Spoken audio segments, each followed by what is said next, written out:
हाय दोस्तों, मैं शशांक। कोल इंडिया की एनालिसिस करूंगा आज, टेक्निकल और फंडामेंटल, और आपको बताऊंगा कि आपका कोल इंडिया के अंदर फ्यूचर में व्यू क्या होना चाहिए। आपसे बस सिर्फ इतनी रिक्वेस्ट है कि अगर आप कोल इंडिया के अंदर इन्वेस्टेड हो या अभी इन्वेस्टमेंट करने का सोच रहे हो तो पूरी वीडियो को ध्यान से देखना। एंड अगर टॉपिक पसंद आया हो तो प्लीज़ एक लाइक कर दीजिए। अगर नए हैं, फर्स्ट टाइम देख रहे हैं, तो सब्सक्राइब करके बेल आइकन प्रेस करके हमारे साथ जुड़ जाइए, ताकि फ्यूचर में जो मैं वीडियो अपलोड करूं वो आप तक की आसानी से पहुंच सकें। चलिए स्टार्ट करते हैं। तो सबसे पहले आपको मैं बता दूं कि कंपनी की जो इंटरप्राइज वैल्यू है वो थोड़ा कम है, लेकिन यह मार्केट कैप 93,000 करोड़ के आसपास में है। एक लार्ज कैप बेस कंपनी है, ठीक है। एंड यहां पर सेकंड पॉइंट मैं आपको बता दूं कि कंपनी की जो एसेट है वो लगभग 1.5 लाख करोड़ के आसपास हैं। तो एसेट काफ़ी अच्छे हैं, माइंस का कोल का काम है तो एसेट ऑब्वियस सी बात है रहेंगे। यहां पर एक बात आपको बता दूं कि इन दोनों के साथ में आप देखो तो डेट यहां पर कंपनी के पास कोई खास नहीं है, ठीक है। लाइबिलिटीज उतनी खास नहीं है कंपनी के पास, ठीक है। और सबसे मेजर पॉइंट जो इस कंपनी में इन्वेस्टमेंट के लिए मुझे पर्सनली अट्रैक्ट करता है वो है इस कंपनी का पी लगभग 7 का है और ईपीएस लगभग 20 रुपए के आसपास का है, ठीक है। ये बहुत अच्छी बात है, बहुत फेवरेबल वैल्यू पर ये स्टॉक अभी आपको मिल रहा है, ठीक है। डिविडेंड यील्ड यहां पर मतलब एफडी से भी ज्यादा डिविडेंड यील्ड आपको मिलती है, मतलब 8.24 की मिलती है। सोचिए 8.24 के आसपास की डिविडेंड यील्ड आपको मिलती है, ठीक है। एफडी में 4 से 5% मिलते हैं, म्यूचुअल फंड वगैरह 10 से 12% देते हैं। ये स्टॉक इतना आपको डिविडेंड दे देता है, ठीक है। करंट लायबिलिटी जो इसका करंट प्राइस है वो 150 रुपए के आसपास है, जब मैं ये वीडियो बना रहा हूं तब भी उसी के आसपास चल रहा है, ठीक है। यहां पर 60 रुपए की बुक वैल्यू है कंपनी की। एक बात बस है कि यहां पिछले 3 साल में कंपनी की मार्केट कैप घटी है, क्योंकि पिछले 3 साल में कंपनी का शेयर प्राइस बहुत घटा है, ठीक है। यहां पर दोस्तों एक बात आप ध्यान रखना, ये 73% के आसपास का कैपिटल एम्प्लॉयमेंट जनरेट करते हैं ऑन एन ईयर, और पिछले 3 साल का रिकॉर्ड रहा है 75% के आसपास का। सोच लीजिए ये कितनी बड़ी बात है। यहां पर आरओई रिटर्न ऑन इक्विटी आप देख लीजिए 60% के आसपास का ये जनरेट करते हैं। ये बहुत ही अच्छे फंडामेंटल की कंपनी का एक इंडिकेशन होता है कि कंपनियां ऐसी हैं, ठीक है। यहां डेट टू इक्विटी रेशियो अगर हम देखते हैं तो 0.13 के आसपास का है, ठीक है। यहां पर आप और देखिए, मैं आपको पॉइंट टू पॉइंट बता रहा हूं। यहां पर आप एसेट देख लीजिए, लगभग 17% के आसपास ये अपना एसेट से रिटर्न जनरेट करते हैं ऑन एन ईयर बेसिस पर, ठीक है। प्लेजिंग का चांस नहीं है, ना के बराबर है। गवर्नमेंट बेस्ड कंपनी है तो प्लेजिंग का चांस है ही नहीं है इसके अंदर। हाई लो आप देख लो तो 110 रुपए का लो लगाया था, 170 का हाई लगाया था, अभी ये मार्च से पहले का हाई है, ठीक है। अभी तो नया 160-62 रुपए के आसपास लगाया और वहां से इसके अंदर करेक्शन आई, प्राइस रिजेक्ट हुआ नीचे के साइड में। ओवरऑल जो भी मेरा एक्सपीरियंस है, फंडामेंटल किसी भी पैरामीटर पर बुरे नहीं है, कंपनी के फंडामेंटल अच्छे हैं, बहुत अच्छे हैं। अब हम चलते हैं सीधे इस कंपनी के क्वार्टरली रिजल्ट पे। तो ये हमारे सामने है क्वार्टरली रिजल्ट। यहां पर मैं आपको बता दूं कि सेल्स के अंदर कुछ ऊपर नीचे अप डाउन्स लगे, जैसे 18,000 करोड़ की सेल्स, फिर 21 की, फिर 23 की। यहां पर प्रॉफिटेबिलिटी को अगर हम देखें तो 2,000 करोड़ की, 2,900 और 3,085 करोड़ के आसपास की, ठीक है। यहां पर ये थोड़ी बहुत अदर इनकम भी जनरेट करते हैं, लेकिन कोई खास नहीं, थोड़ी बहुत करते हैं। देखिए प्रॉफिट एंड लॉस आप देख, जैसे ऑपरेटिंग प्रॉफिट आप देख लो तो ऑपरेटिंग प्रॉफिट भी ठीक ठाक सा है, लेकिन अप डाउन्स लगे रहते हैं।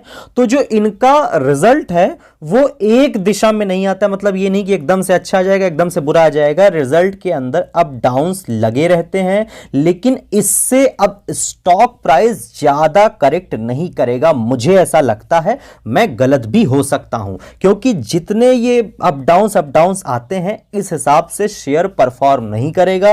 रिजल्ट और जो कंपनी का शेयर प्राइस है वो यहां पर मुझको लगता नहीं कि उतना ज्यादा इसके हिसाब से रिएक्ट करेगा। सर्टेन एक दिन कर सकता है, लेकिन ऐसा नहीं कि करता चला जाए, क्योंकि इसके अंदर ये प्रॉब्लम हर जगह देखने को मिलेगी, आपको हर क्वार्टर में देखने को मिलेगी।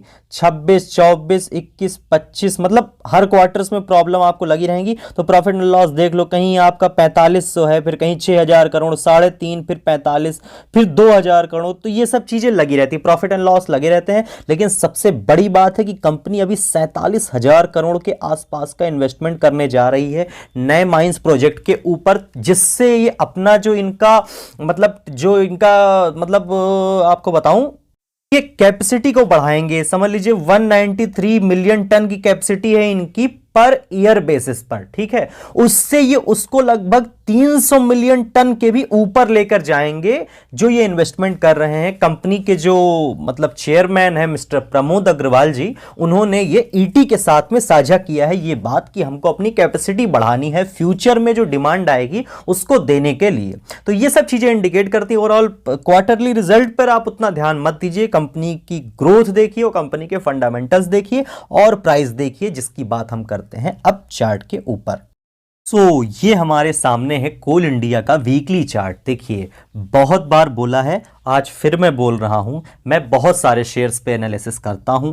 बहुत सारे शेयर्स जैसी मैंने एनालिसिस करी है उस हिसाब से परफॉर्म करे हैं, लेकिन ऐसा भी हो सकता है कि कहीं मैं एनालिसिस करूं, अपना राय आपके साथ बताऊं, अपनी विचारधारा आपके साथ शेयर करूं, अपनी थॉट आपके साथ मैं साझा करूं, लेकिन उसके बाद ऐसा हो सकता है कि वो चीजें अगेंस्ट हो जाएं।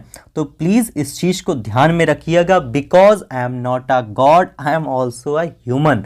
मुझसे भी गलतियां हो सकती हैं, लेकिन कोशिश यही रहती है कि कोई गलत जानकारी आपको ना दूं जिससे आपका नुकसान हो और आपका मेरे ऊपर से भरोसा खत्म हो, ट्रस्ट खत्म हो।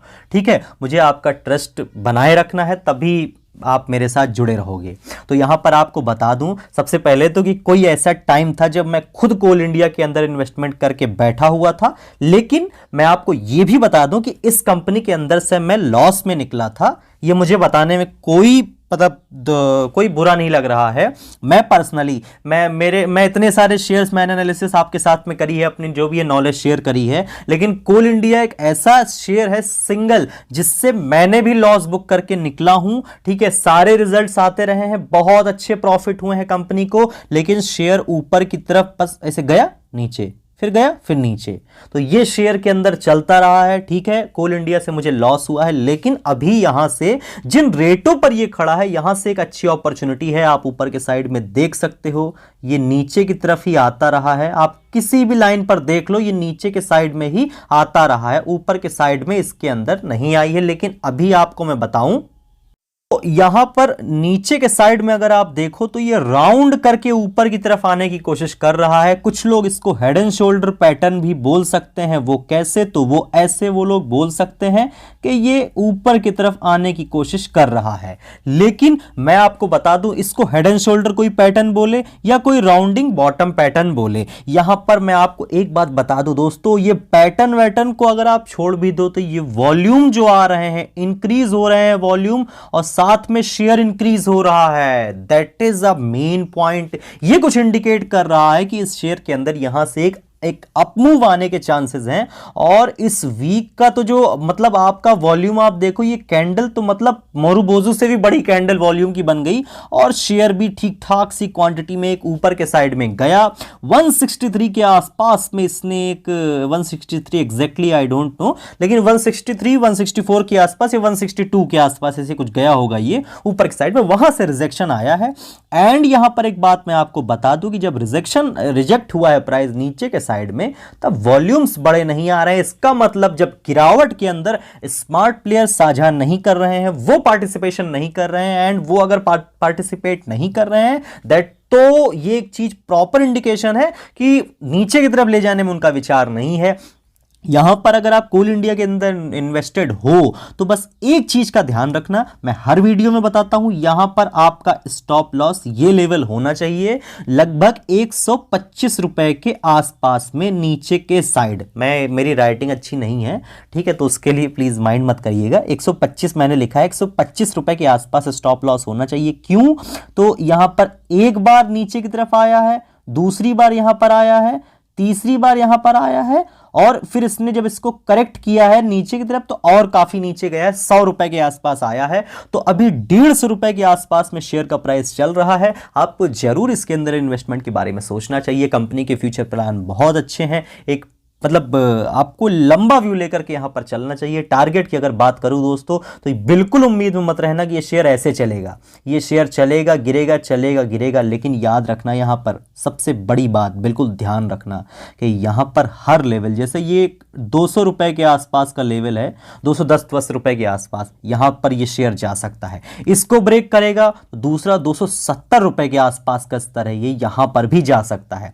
तीसरा स्तर 320 रुपए का है, ये यहां पर भी जा सकता है, और यही मेरा टारगेट है। 150 रुपए पे ये शेयर चल रहा है, मुझको लगता है 300 के स्तर इसके अंदर देखने को आपको जरूर मिलेंगे। एक स्ट्रॉन्ग रेजिस्टेंस है 300 का लेवल, तो 300 के आसपास ये इतनी आसानी से जाएगा नहीं, लेकिन आपका बस व्यू लंबा होना चाहिए, जरूर जाएगा। ये नहीं सोचना कि बस आज ही ओवरनाइट, कल ही बस सीधे चाल एकदम शुरू हो जाएगी 300 की तरफ की, जाएगा जरूर। थोड़ा सा पेशेंस रखिएगा, बने रहिएगा। उम्मीद करूंगा ये वीडियो आपको पसंद आया होगा। अगर पसंद आया हो तो प्लीज़ एक लाइक कर दीजिएगा। चैनल पर नए हैं तो बस सब्सक्राइब करके हमारे साथ जुड़ जाइए, और कोई डाउट हो तो प्लीज़ आप कमेंट कर दीजिए, या कोई शेयर में आप मुझसे अपनी मेरी राय जानना चाहते हो तो भी आप कमेंट कर सकते हो। Thank you so much.